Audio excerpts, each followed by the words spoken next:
Filipenses capítulo número 2.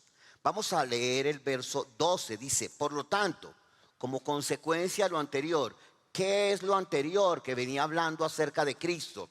Venía hablando acerca de la obra perfecta de Cristo, que desde el versículo 5 al verso 11 está hablando que Jesús es Dios, pero Él no tomó en cuenta el ser igual como el ser Dios como cosa que aferrarse, sino que tomó condición de hombre y murió una muerte y una muerte de cruz.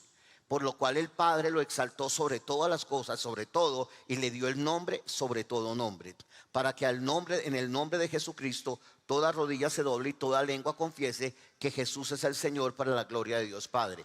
Todo eso que está en Filipenses 2, 5 al 11 es lo que dice el verso número 12. Es por lo tanto es un conector, es un conector, es un conector. Entonces, por lo tanto, ¿qué? Amados míos, le está hablando a la iglesia. Diga, le está hablando a la iglesia. Como siempre habéis obedecido. Entonces, la semana pasada hablamos de la palabra obediencia. Y pudimos captar algunos aspectos de la palabra obediencia que es fundamental entenderlas desde el nuevo pacto. La palabra obediencia es muy importante entender. Pero hay que entenderlo desde la dinámica propia del nuevo pacto en el cual nosotros estamos. ¿Qué pasó? Entonces, ¿qué dijimos allí fundamentalmente? Hablamos de la obediencia dentro del Antiguo Testamento, Antiguo Pacto, y en el Nuevo Pacto. Y luego enseñamos acerca, ahí mismo en la predicación, cómo evitar procesos que Dios no desea para nuestras vidas. Cómo evitar procesos que Dios no desea para nuestras vidas. Cómo caminar en procesos que Dios desea y que podemos caminar en victoria. Y cómo evitar procesos que Dios no desea para nuestras vidas. Y que nosotros a veces hemos pasado por procesos que Dios no deseaba para nosotros. No deseaba para nosotros. Ahora, entonces dice, por lo tanto, amados míos, como siempre habéis obedecido, no como en mi presencia solamente, sino mucho más ahora en mi ausencia, ocúpense de su salvación con temor y temblor. Dice, ocupaos, dice aquí, raro que diga así, ocupaos, porque en la Reina Valera 2015 no dice ocupaos, porque dice ocúpense en su salvación con temor y temblor. Ahora, quiero compartir algo antes para terminar el versículo de la semana pasada, para terminar el versículo, la parte de la semana pasada. Pablo dice, siga con esa escritura, como siempre han obedecido, no como en mi presencia solamente, sino mucho más en mi ausencia. Pablo no estaba en la iglesia de Filipos directamente porque él estaba en la cárcel. Entonces dice, ustedes obedecen a la palabra estando yo o no estando. Impresionante. Cuando alguien va creciendo en la vida cristiana, no necesita que lo presionen para hacer algo. Porque si alguien madura, la persona camina en libertad, pero camina con gran responsabilidad. Diga conmigo, camina en libertad, pero con gran responsabilidad. O sea, cuando una persona madura, no necesita ser presionado, porque camina en libertad, pero con gran responsabilidad. Entonces, si hay presión, significa que posiblemente no hay madurez. Eso me indica, por ejemplo, que si tenemos que presionar para que usted haga pleroma, significa que a la iglesia le falta madurez.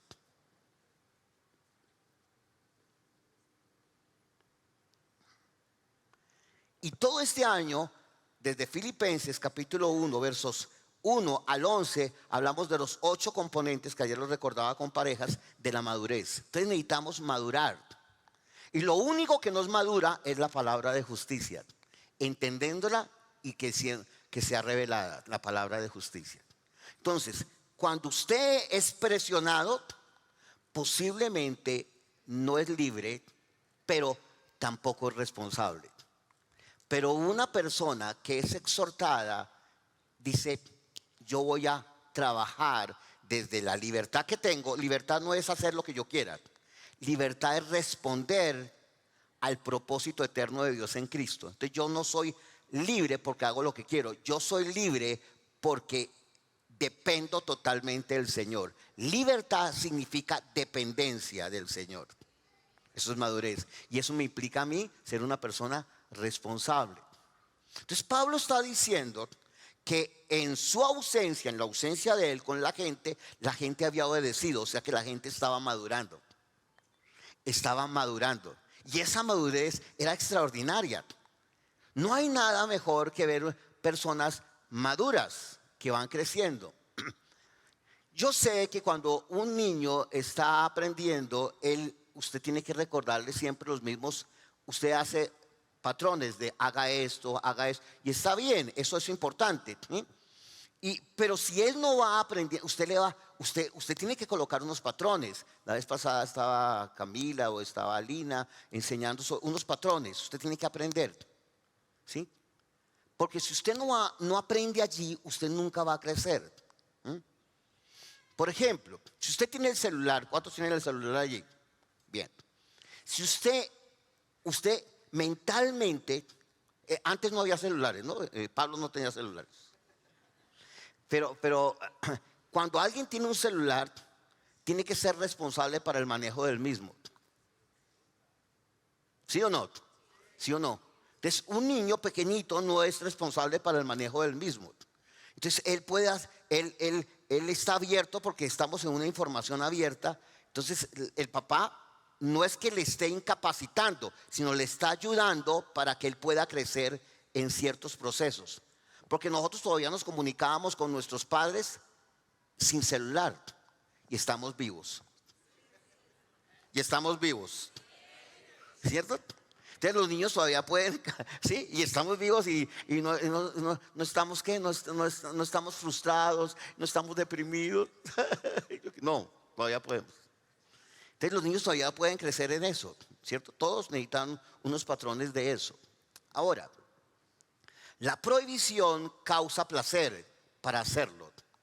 Entonces la prohibición no es la posibilidad, sino es ayudarle a que entienda por qué. Si a un niño usted le da demasiadas explicaciones, usted no le está enseñando. Pero si a un niño usted simplemente le prohíbe, tampoco le enseña. Usted necesita es decirle cosas claramente y él va a entender, pero claramente. Mira, el celular fue creado por no sé qué, no lee todas las explicaciones, él les va a aprender. Dice, pero mira, no puedes hacerlo así porque me hace sentir mal. No le coloque la responsabilidad en usted. Pablo no estaba colocando la responsabilidad en ellos, sino les estaba diciendo, mira, no, ¿por qué?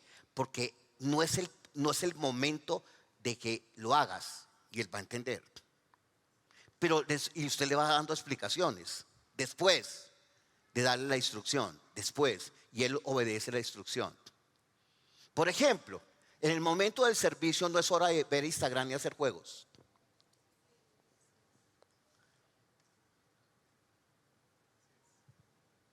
Porque usted va a perder. Usted después dice, hay muchas veces dice, yo estuve en una iglesia, ¿y usted qué hizo? No, pues todo el tiempo jugaba celular. Pues él nunca va a aprender nada del Señor.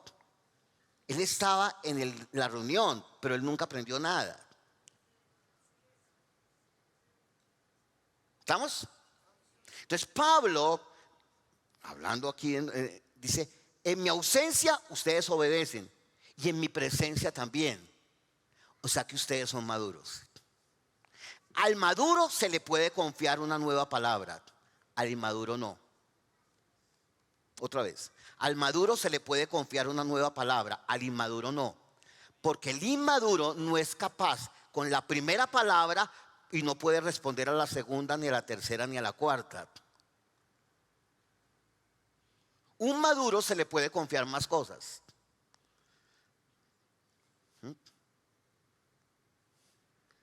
¿Estamos? ¿Sí o no? A un maduro yo le puedo confiar más cosas, pero a un inmaduro no, porque yo tengo que enseñarle que haga un proceso. Ahora Pablo dice que dice que se ocupe ahora, que es mi asunto, ocúpese de su ¿qué? de su salvación con temor y temblor. Entonces lo que yo quiero compartir es: la palabra transforma. La pregunta es: ¿lo crees? La palabra transforma. ¿Lo crees? Ahora, la palabra tiene un poder en sí mismo. ¿Lo creo? La palabra tiene una eficacia en sí misma. ¿Lo creo? Porque la palabra es necesario juntarla con creer. ¿Sí? Porque la palabra es extraordinaria. Pero yo puedo creer a la palabra. Pero si yo no le creo a la palabra, pues no se juntan dos realidades. ¿Se acuerda de que colocábamos aquí el ejemplo? Creo que estaba Freddy y Carlos. ¿Dónde está Carlos? Carlos, ¿dónde está? No, Carlos, no, era Carlos García. ¿Dónde estaba? Allá, se me fue. Entonces, que colocamos aquí sobre ¿qué? ¿Sobre el qué? Sobre la sal. Entonces, gracia y fe, gracia y fe, gracia y fe, fundamental. Ahora, observe esa escritura: ocúpense de su salvación por la palabra con temor y temblor. Raro ese término, extraño ese término. Ocúpense de su salvación con temor y temblor. Este es un texto complejo, que usted lo lea así, usted dice temor y temblor, ¿a qué hace alusión? Entonces yo voy a ir a algunas escrituras antes de explicarle el término temor y temblor. Vaya a Isaías capítulo 66, vaya y en el verso número 2. 66 verso 2. Capítulo 66 verso número 2. Isaías capítulo 66, mire el verso 2. Dice: mi mano hizo todas estas cosas. Todo el universo, lo que está diciendo. Es así como todas estas llegaron a existir. Todo existió por una palabra. Él está recordando Génesis 1:3, que todo existió por una palabra. Dice el Señor: pero a este miraré con aprobación,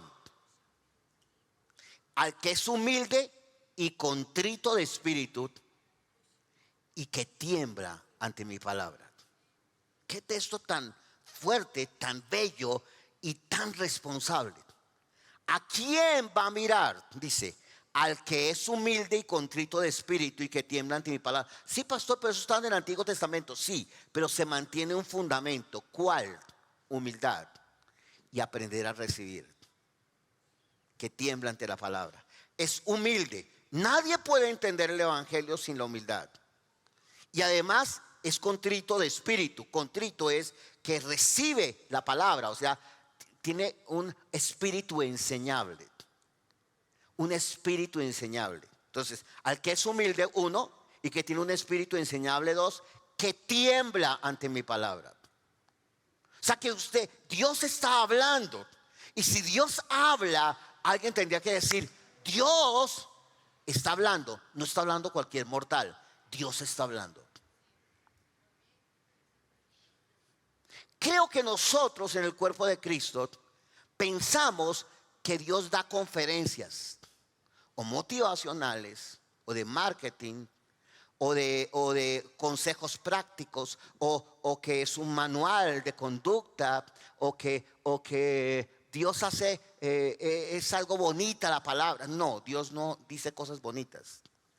Él da, su palabra tiene una exhortación, una consolación, una dirección tan fuerte que dice: yo tiemblo ante esa palabra. Es impresionante, Dios me está hablando. Porque hay gente que dice: Dios no me habla. Pues usted tiene que leer la Biblia, porque Dios le habla en la palabra. Amén. Ahora vamos a leer otra escritura. Vamos a 1 Corintios capítulo 2. Primera carta a los Corintios capítulo número 2. ¿Lo tiene aquí? Primera carta a los Corintios capítulo 2. El énfasis está en el versículo 3, pero hay que leer el contexto, como algunos han visto. Versos 1, 2, el 3, que es el texto clave, pero el verso 4 y el 5. O sea, hay que leer la Biblia en el contexto. Primera de Corintios capítulo 2, versos 1 al 5 dice: así que, hermanos, cuando yo fui a ustedes para anunciarles el misterio de Dios, es el evangelio, no fui con excelencia de palabras o de sabiduría, porque me propuse no saber entre ustedes sino a Jesucristo y a Él crucificado. Oh, tremendísimo. O sea que Él no quería darles unos discursos muy inteligentes, muy reservados para la retórica filosófica de entonces, porque era en la ciudad de Corinto, que era un puerto. Era un puerto. Y esto dice otra vez el verso 2, Pipe, por favor. Porque me propuse no saber entre ustedes qué quería enseñar, a Jesucristo y a Él crucificado. O sea, el evangelio es predicar a Jesucristo y a Él crucificado. Verso 3. Y estuve entre ustedes con debilidad, con temor y con mucho temblor. Otra vez el temor. Con debilidad, con temor y con mucho temblor. Yo recibo ese consejo y esa palabra cada vez que me paro a enseñar en cualquier escenario. Y lo he hecho por años en mi vida. Por años, pero jamás me he acostumbrado. Jamás me he acostumbrado. Porque yo quiero enseñar y le digo a la gente que enseña conmigo aquí, al pastor Julián, a la pastora Diana, al grupo de ancianos de la iglesia, a los líderes, alguna vez me han escuchado eso.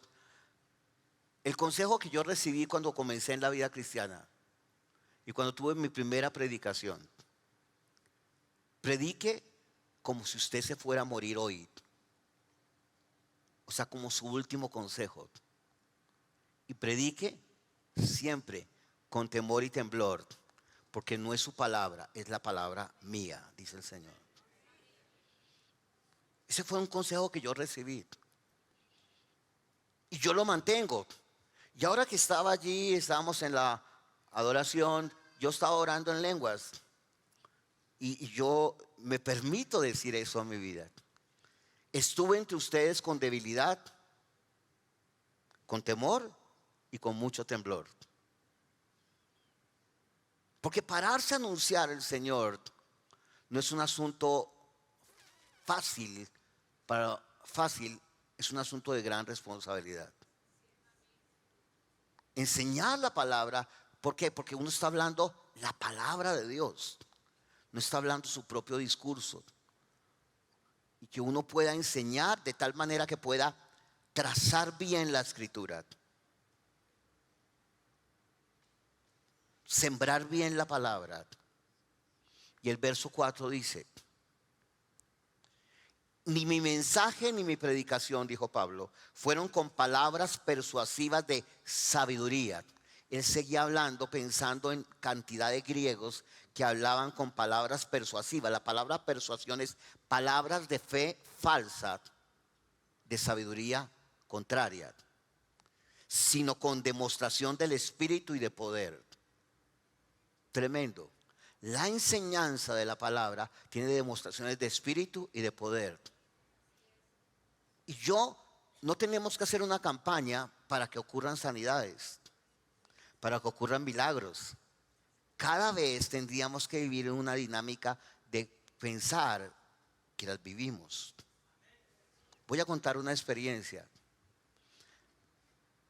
Espero que el pastor él esta semana, un pastor aquí en la ciudad, él es de Rema, yo he ido a predicar en su iglesia varias veces. Vamos a prestar el lugar porque él va a tener una convención acá en febrero. Yo voy a ser uno de los predicadores allí. Y fue tremendo lo que me contó. Su esposa tenía cáncer, leucemia, se llama cáncer de la sangre, ¿cierto? Las dos, doctores. Cáncer en la sangre. Pero había hecho metástasis en el riñón, en el hígado. Metástasis en un periodo muy corto de tiempo. Hicieron junta médica una y otra vez. No había nada que hacer. Una mujer muy joven con 2 hijas, son gemelas, cumplieron ahora 17 años. Yo estuve con él en Israel ahora. Y él empezó un proceso. Entonces él está con el pastor John, etcétera. Y yo le pregunté: ¿qué pasa con tu esposa? Porque yo había orado Y yo le dije, ¿qué te pasa? A su esposa dijo, te voy a contar. Pues ahora sí lo puedo contar a todo el mundo lo que pasó.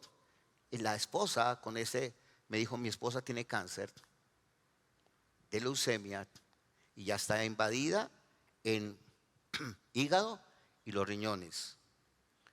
Los médicos dicen que no hay nada que hacer. Pero yo soy un hombre de gozo y yo creo a la palabra. Él en enero, desde diciembre, me pidió los libros de chat, que algunos no han leído. Dijo, todo mi liderazgo y todos mis pastores los van a leer. Y él tiene varias iglesias, tiene como 5 iglesias. Y él dijo, todos van a leer ese libro. Todos es todos. Y nosotros también. Y ese hombre ha disfrutado los 2 libros de chat que hemos publicado nosotros. Bueno, el primero no lo publicamos, sino Iglesia Colombia, pero el segundo sí lo publicamos nosotros. Y vamos a traer un tercero que él, en la campaña que es espectacular, un tercer libro. Entonces él dijo, yo empecé a leer eso.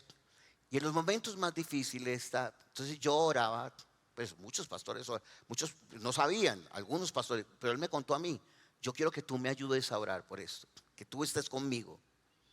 Y yo oraba y Dios me traía una palabra y yo le lanzaba la palabra. Simplemente le lanzaba la palabra. Y él decía, todo lo que tú nos decías, su pastor John, que es mi pastor también, pero él decía, yo lo tomaba y él empezaba a decir, yo sigo con esa palabra, yo sigo con esa palabra, yo sigo. Era impresionante. Entonces esta semana yo le pregunté, ¿cómo vamos? ¿Cómo vamos? Lo que pasa es que tengo ahí el audio, pero de pronto no se va a escuchar tan bien el audio, porque pues no sé si, no les dije a los del sonido que iba a hacer eso. Pero estuvieron la junta médica en esta semana. Ellos le habían hecho todos los exámenes, una junta médica, y dijeron, no entendemos, señor. No entendemos, señora. Aquí no hay absolutamente nada. Nada. Usted tiene una sangre perfecta, glóbulos perfectos, todo perfecto. Gloria a Dios. Eso fue el jueves. El jueves,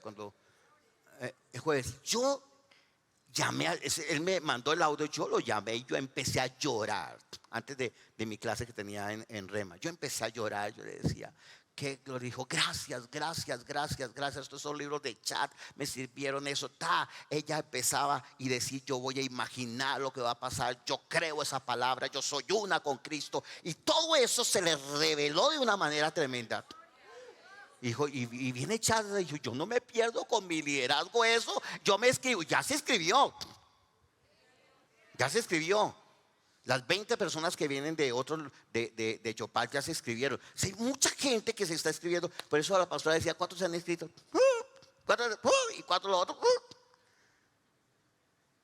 Entonces, escúcheme bien. Y yo percibo que aquí hay un espíritu de adormecimiento. Eso es la respuesta. ¿Cuándo hay un espíritu de adormecimiento? Cuando usted no sabe, cuando las tinieblas y la carne y el mundo empiezan a adormecer su conciencia y usted ya sabe cosas de la Biblia, etcétera, pero usted no es despertado a la revelación de lo que Dios quiere. Un espíritu de adormecimiento hace que usted se duerma cuando usted tiene que estar despierto. Entiéndame al sentido espiritual. El apóstol Jesús, y luego el apóstol Pablo, pero Jesús les dijo a sus discípulos más queridos, ustedes no han podido velar conmigo ni una hora. Están dormidos. Y Pablo va a decir luego en Efesios 5:14, va a decir, despiértate tú que duermes. Hay mucho espíritu de adormecimiento. Una gran distracción viene. Una iglesia que entiende que Jesús va a venir pronto por la iglesia. Una iglesia que entiende que Jesús viene pronto no puede estar dormida. Y yo lo estoy diciendo, si usted me captara, esto tendría que ser wow, todo el mundo decir amén. Una iglesia que entiende que Cristo viene pronto no puede estar dormida, porque el Señor despierta a su iglesia bajo la revelación del evangelio para ocuparse de lo que viene ahora, con temor y temblor, de una manera adecuada. Voy a explicar ahora temor y temblor. Pero una iglesia dormida es una iglesia que no entiende en qué momento está. No entiende en qué momento está de la historia. No entiende en qué momento está para correr. Está pensando es cómo soluciona mañana pagar la renta, mañana pagar el recibo del gas, o mirar qué va a hacer la lonchera mañana del colegio. Esas cosas hay que hacerlas. Pero una iglesia dormida es una iglesia centrada en cómo Dios le ayuda a responder a los asuntos naturales. Y sabe que esos ya fueron resueltos. Porque primero es la provisión y luego llegó el ser humano. Cuando vino el pecado, entonces se cambió todo. Pero en Cristo ya vuelve a ser resuelto. Es decir, primero el Señor provee y luego usted no tiene que estar orando por provisión. Usted ora por revelación. Y la revelación viene por el evangelio. Entonces escúcheme bien. Una iglesia que duerme es una iglesia que pueda tener una buena palabra, pero es una iglesia que se acostumbró a dormirse en los laureles. Eso es más o menos como cuando yo viajo fuera yo soy, algunos me han escuchado, yo me mareo en un bus, ¿sí? Y si no voy en la parte de adelante del carro de copiloto, pues en atrás yo me tomo 2 mareoles y duermo.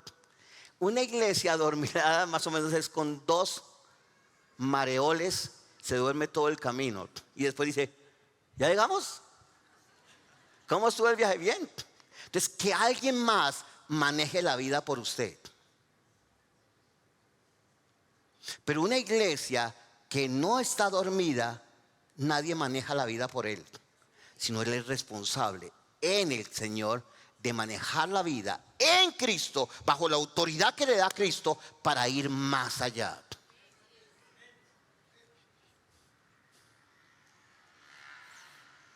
Entonces, cuando captamos que en su ausencia o en su presencia esa gente obedecía, era una gente que empezaba a madurar y entendiendo bien obediencia desde el nuevo pacto, claro, como lo explicamos la vez pasada. Pero es una iglesia que no está dormida, porque sabe que Cristo viene pronto. Si algunos no se han enterado, mañana se va a cumplir 1 año cuando Hamás fue contra Israel. Fue terrible eso, fue terrible. Pero en estos días ha venido unos acontecimientos impresionantes.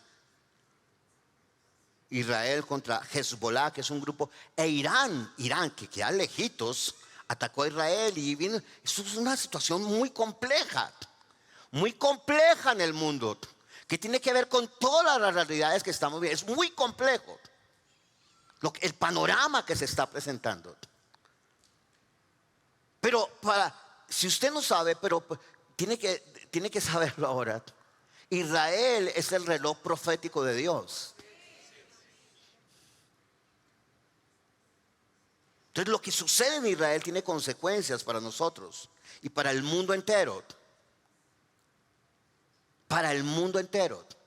Entonces cuando la gente se duerme, significa no me interesa lo que pasa. Sí te debe interesar lo que está ocurriendo, porque aquí estamos en un periodo de tiempo donde ocurren cosas extraordinarias.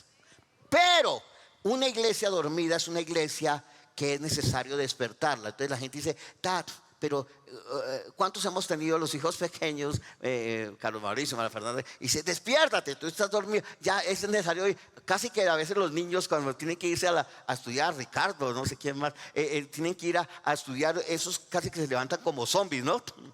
Como zombies y bañarse y desayune. Un niño desayunando a las 5 de la mañana y esa cuestión. Y se van yo no quiero ir. ¿Cuántos niños dicen un día, no quiero ir? ¿O no? Y uno dice, ay, pobrecito, mejor no lo llevemos. Si usted le dice a ese niño, pobrecito, pobrecito, mejor no lo llevemos, ese niño nunca va a ir a estudiar. ¿O no? Ahí está Andrea, ahí está Edwin, ¿sí o no? Usted lo lleva. Y usted le dice, tranquilo, tranquilo. Esto pasará, pero tú vas a ir al colegio. Para él es la gran tribulación. En serio, él está en la gran tribulación. Él está en la gran tribulación, pero el papá no puede decirle, tranquilo, mijito, venga, nos arruchamos los 3 o los 4, no vayas al colegio, tranquilo. No, usted lo lleva, ¿o no? Gracias por su entusiasmo. ¿Usted lo lleva o no? Usted lo lleva. Y después el niño se alegra ya, la niña se alegra ya, y usted dice, me mandaron fotos, allá estaba en el colegio. ¿Qué tal que usted no lo hubiera llevado?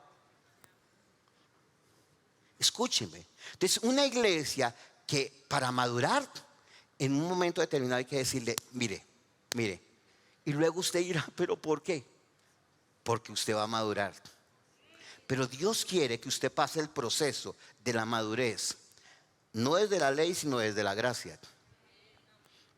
Para que usted entienda que los procesos de Dios son para hacerlo crecer y que usted bendiga a demasiadas personas.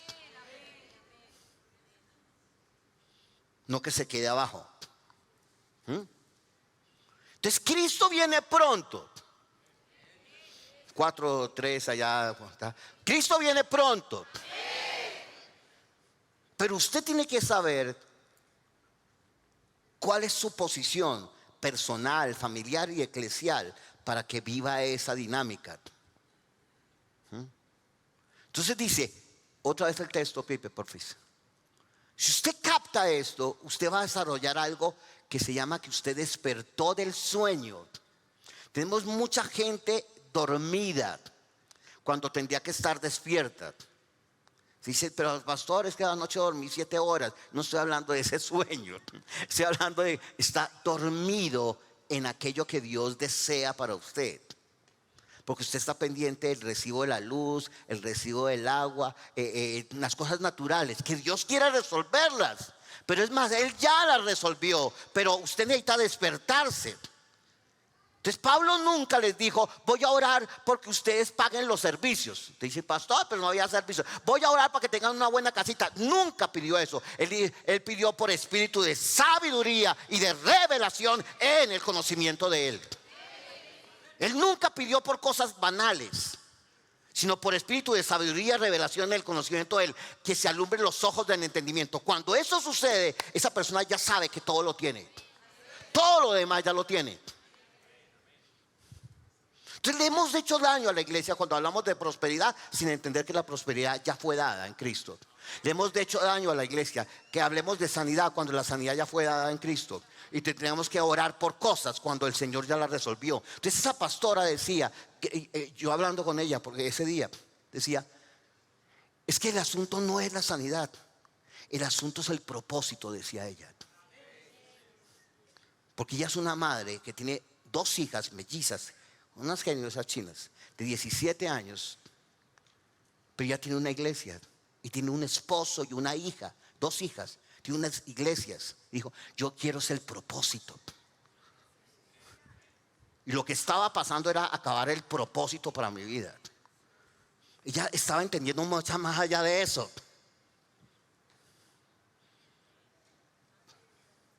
En una de esas el pastor, en medio de eso, el pastor me dijo, tengo que ir a predicar un retiro de parejas de mi iglesia. Y me dijo, ¿y usted iría? Yo le dije, ¿usted qué puede decir? No, pues yo tengo que ir. ¿Por qué? Mi esposa se queda acá, pero yo tengo que ir a predicar. Tranquilo. Terminó la predicación y se quedó allá toda la noche ¿Por qué? Porque él sabía que tenía que hacer el propósito. Entonces, deje de dormir y despierte a la realidad espiritual.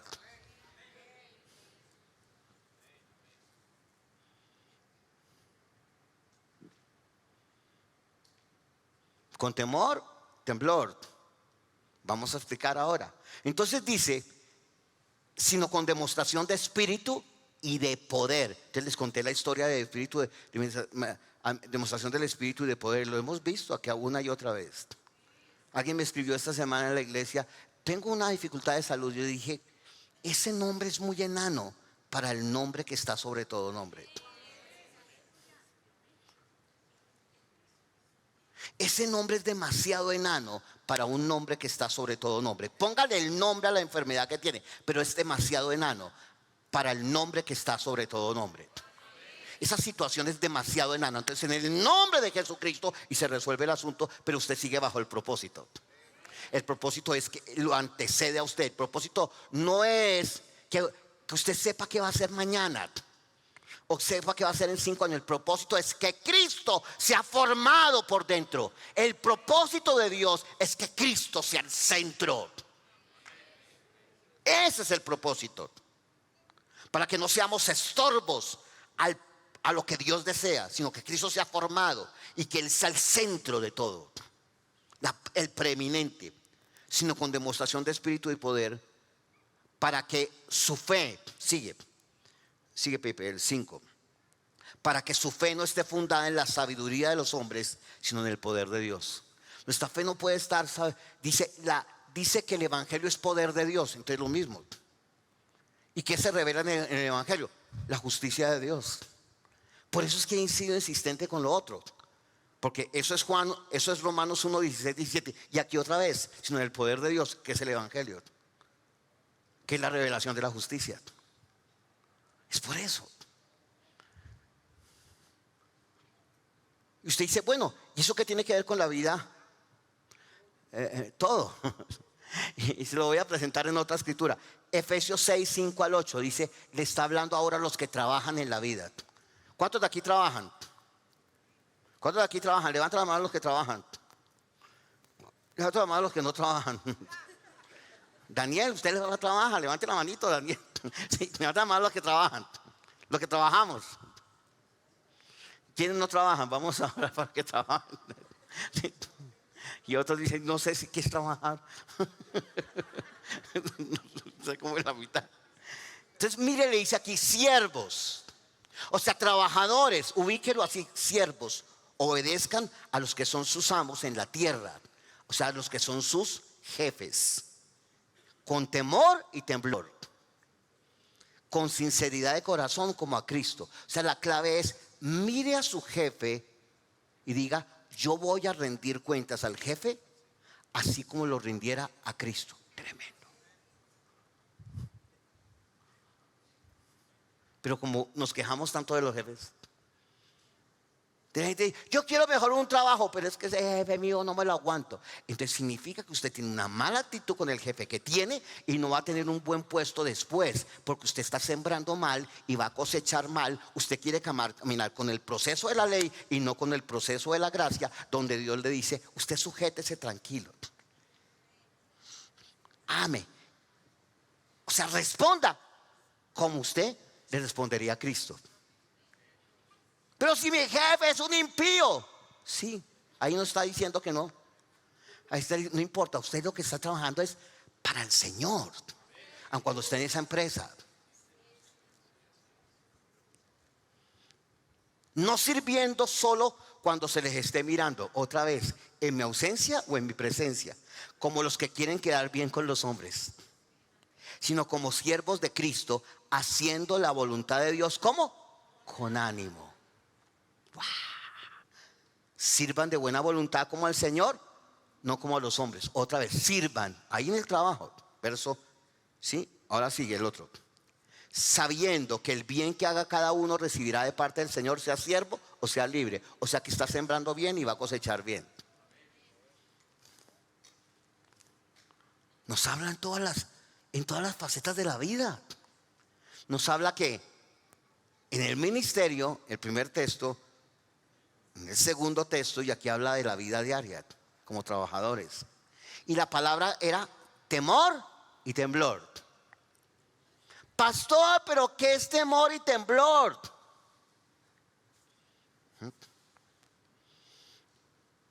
Es una expresión, es como, es una expresión hebrea, es un hebraísmo, eso se llama así, un hebraísmo. Usted dice, le voy a enseñar algo que si usted lo entiende nos va a romper el coco. Es un hebraísmo. Yo tenía problemas con ese texto durante muchos años. Porque decía, oye, como temor y temblor y estamos bajo el nuevo pacto. Y entonces buscábamos todos los textos de temor y temblor. Busqué uno bellísimo allí de Isaías. Pero buscamos esos textos aquí en el nuevo pacto, en el Nuevo Testamento. Pero es un hebraísmo. Usted dice, ¿qué es un hebraísmo? Es como una palabra que se usaba en Israel para hablar de algo. En este caso, temor y temblor. Para hablar de algo. O sea, los textos a usted le ayudan para usted ir más allá de los textos y entenderse en Cristo. Porque la palabra es verdadera toda, pero usted tiene que leerla en Cristo toda.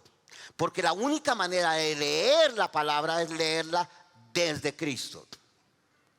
Otra vez, la única manera de entender la palabra es leerla desde Cristo. Porque hay textos bien complejos en la vida, en serio. Si usted ve el Salmo 138, dice que mis hijos sean golpeados contra la peña. Usted dice, ¿y ahora cómo hago? Y yo voy a orar con esa palabra, Señor, golpeado. No, usted tendría que decir, no, mejor no leo eso. No tiene que leerla porque hace parte de la Biblia. Pero ¿qué significa eso? Porque es un texto difícil, ¿o no? Si ya, como dijo Antonio, ¿eso es un texto difícil o no? ¿O no es difícil? Vas a agarrar a mis hijos, ¡pah!, contra la peña, aleluya. No, usted no va a decir aleluya.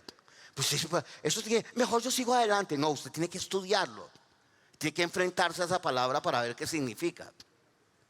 ¿Estamos? Entonces, ese hebraísmo es muy importante. Pero pastor, díganos qué significa. Espérese. ¿Qué significará esa palabra? En el primer texto dice que tiembla ante mi palabra, Isaías. En el segundo texto de Primera de Corintios, capítulo número 2, ¿qué dice? No, se me perdió otra vez. Otra vez, vuélvelo a colocar, porque se me perdieron.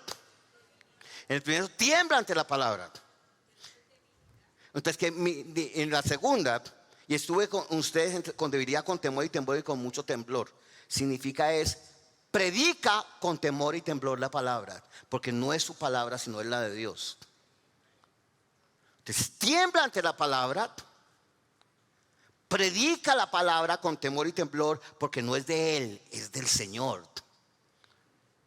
Pero él es responsable, porque Dios le dio la responsabilidad de hacerlo. Y en el tercero dice, ¿cómo vivo la vida sirviendo en un trabajo que no estoy sirviendo a este jefe, sino estoy sirviendo a Cristo, aún allí? ¿Y cómo? Con temor y temblor, porque yo estoy sirviendo a Cristo. 3 textos. Pero aquí viene el cuarto, que es el que estamos considerando. Ocúpense de su salvación con temor y temblor. ¿No dice el texto? Volviendo a Filipenses 2:12. Ocúpense. Vuelve a colocar 2:12, por favor. De Filipenses capítulo 2, verso 12. De modo que, amados míos, así como han obedecido siempre, no solo cuando yo estaba presente, sino más ahora en mi ausencia, ocúpense en su salvación con temor y temblor. Este texto abarca los anteriores. O pudiéramos decir del 1 Corintios 2, abarca los anteriores, pero estamos escogiendo este. Estamos haciendo un recurso hermenéutico de buscar escrituras, porque las escrituras explican las escrituras, que es la primera regla de interpretación. Entonces estamos diciendo ocúpese en su salvación con temor y temblor. ¿Qué significa esa expresión? Es un hebraísmo, dije, lo he dicho varias veces. La palabra ocuparse es una palabra muy importante. Ocúpese. Ocúpese. Cuando alguien se ocupa es porque no está ¿qué? No está desocupado. Dice, o sea, no esté dormido, sino ocúpese. Entiéndame la dinámica. No esté dormido, ocúpese. Una persona que está dormida no se puede ocupar. Está dormida. Entonces, cuando está diciendo aquí ocúpese, la palabra ocuparse en griego significa trabaje hasta el final. Nunca lo deje a medias. Ocúpese. Katersomai. Dice, katergosomai. Dice, trabaje hasta el final. No viva la vida a medias. No viva un tiempo de una forma y otro tiempo de otra forma. No viva la vida a medias. Vaya hasta el final. Haga la tarea hasta el final. Vaya hasta el final. Como cuando alguien dice, se gradúa, hace el colegio, no sé qué, y se gradúa. Fue hasta el final. No, me faltó algo. No, vaya hasta el final. Soy en la universidad, vaya hasta el final. Como cuando el esposo le dice a la esposa, te voy a amar. Y la esposa le dice a él, te voy a amar. Vaya hasta el final. No lo deje a medias. Sea un buen padre hasta el final. No lo deje a medias. Pero si el hijo ya se fue porque se va a casar, vaya hasta el final y sepa que él o ella, usted es el padre, pero ella tiene una nueva historia. Pero usted siempre lo va a amar. Pero ya él tomó una decisión, se casó ella. Entonces usted fue hasta el final y usted dijo, lo hice bien. Pero cuando necesites de mí, yo estaré ahí.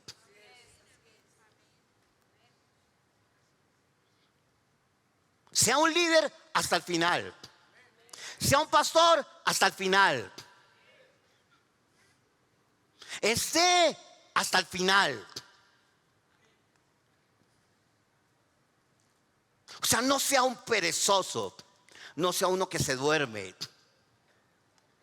Ocúpese hasta el final. Y esa palabra es una palabra tan compleja.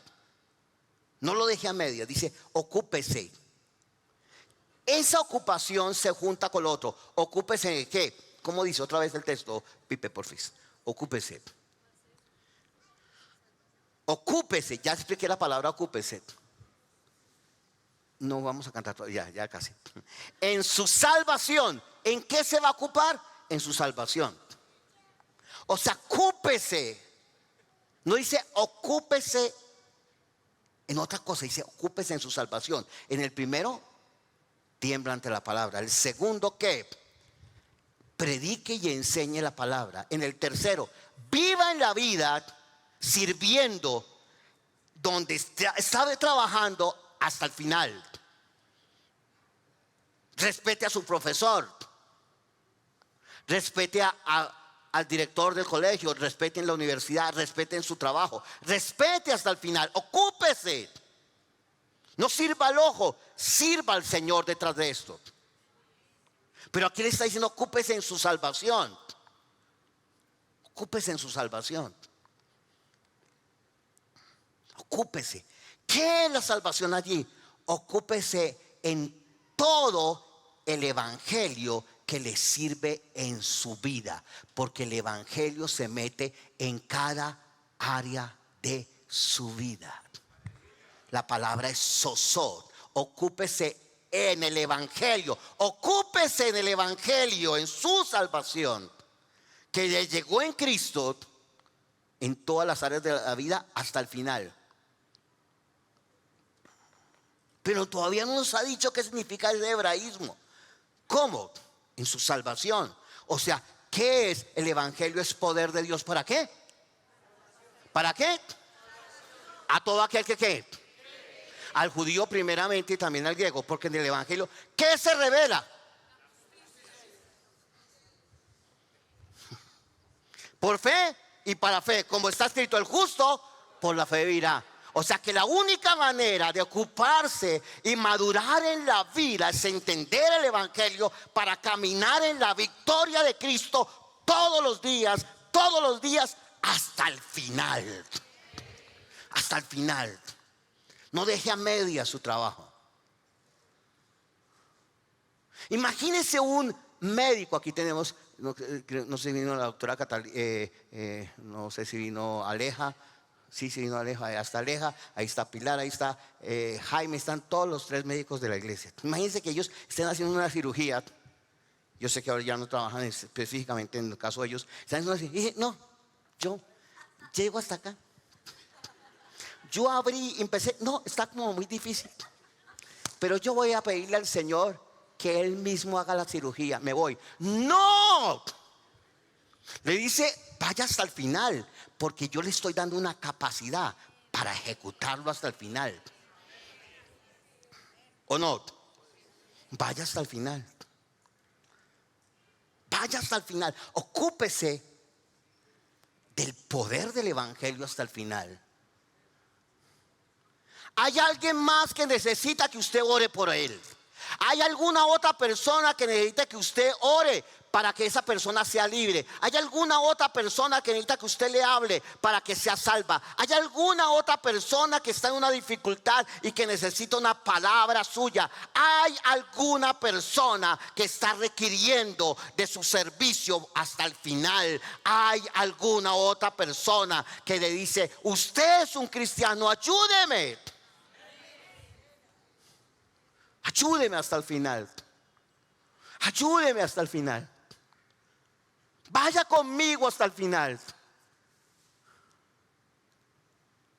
No me deje que. No me deje botado. Otra. No me deje morir. Está buena esa. No me deje morir.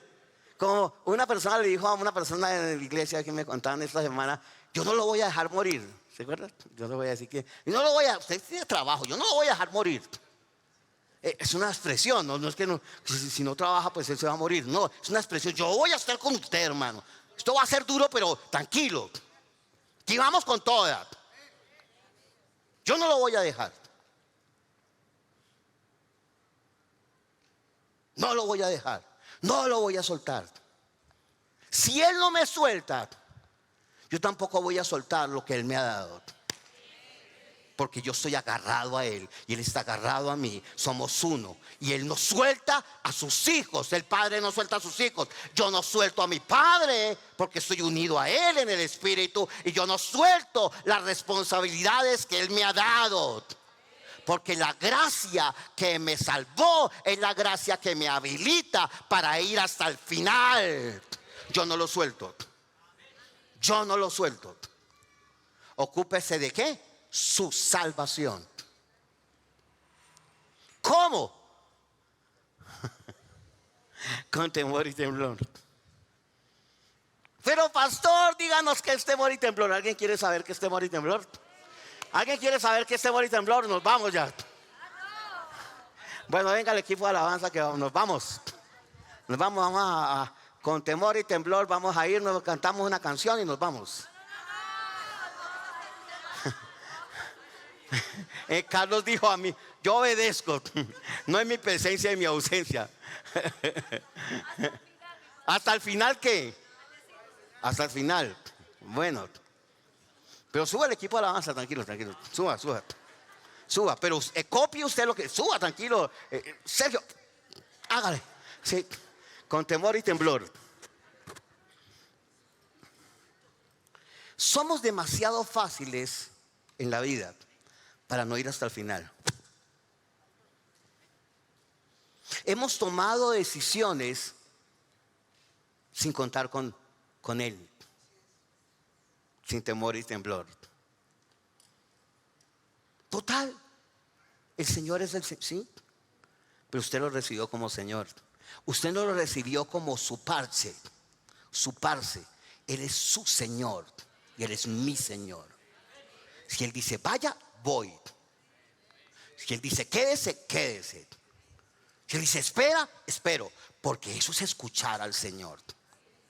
Cuando yo lo escucho, en una sociedad que está con miedo, con temor, porque Cristo va a volver, pero esta sociedad está ¿qué?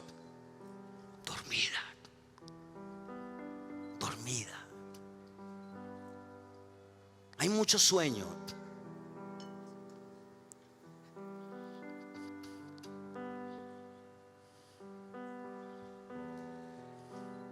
Yo no estoy diciendo que ahora, pastor, ¿cuántas horas tengo que dormir y cuántas horas tengo que orar? Yo no estoy diciendo de eso.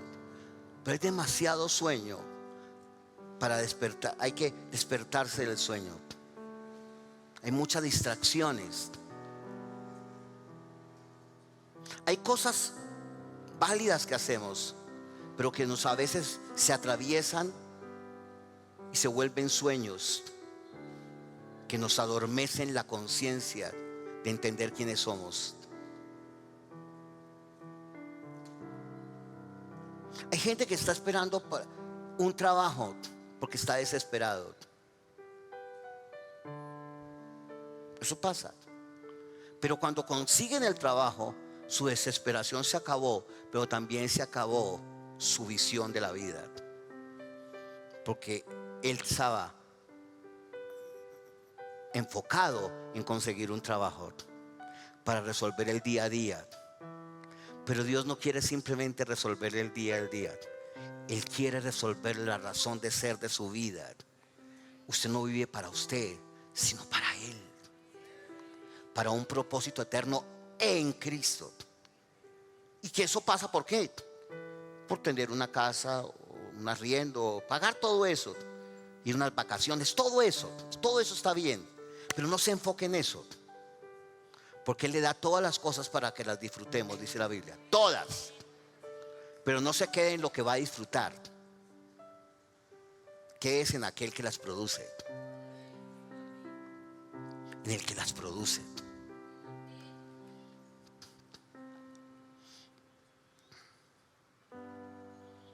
Hay gente que no terminaron los procesos en la vida de estudiar, trabajar, rendir cuentas y llegar hasta el final. O sea, todavía no maduró. Estudiar, trabajar, ganar plata e ir hasta el final. No renuncia a los procesos.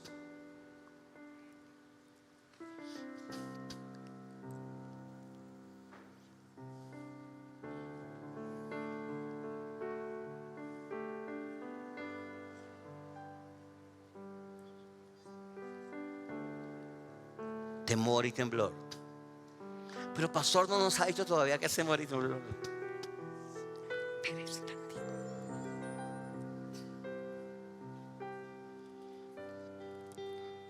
Si usted me capta esto, usted podría crecer más rápido. Yo también. Pero lo cierto es que hacemos muchas reuniones y el propósito de esta reunión,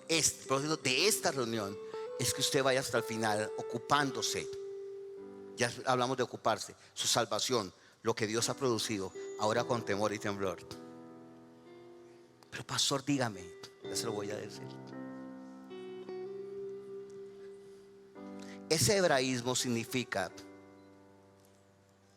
que usted se ocupa de su seguridad, de su libertad, de su salud, con una vida de humildad. Pero escúchenme, temor y temblor significa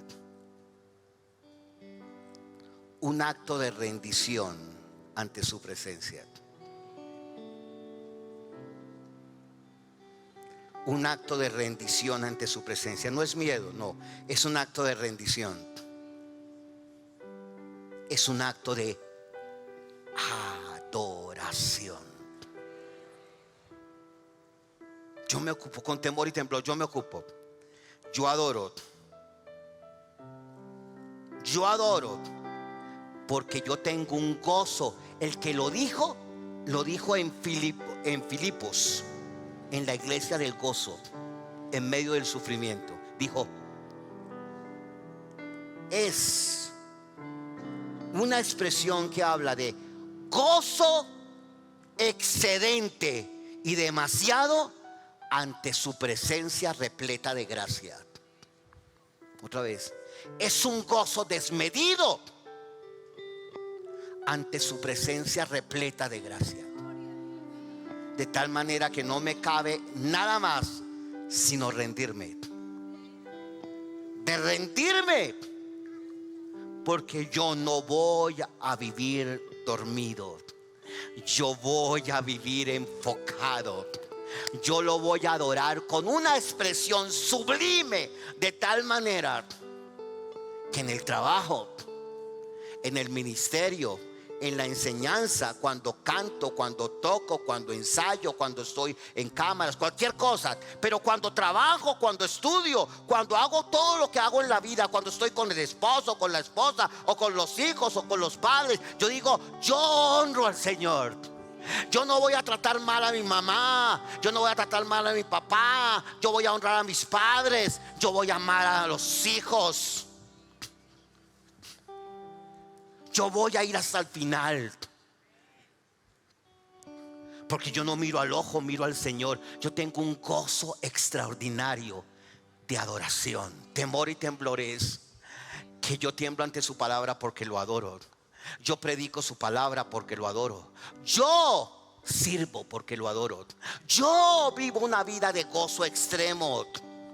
Yo me ocupo de eso. Yo me ocupo de eso. Solamente pude predicar otra vez solamente la segunda parte del verso 12. No he llegado al 13, 14, 15, 16, 17, 18, pero voy a seguir intentándolo hasta el final, porque voy a llegar hasta el final. Gracias por ver nuestro canal de YouTube. Recuerda suscribirte para no perder nada de nuestro contenido. Sé parte de la conversación dejando un comentario y dando like a este video.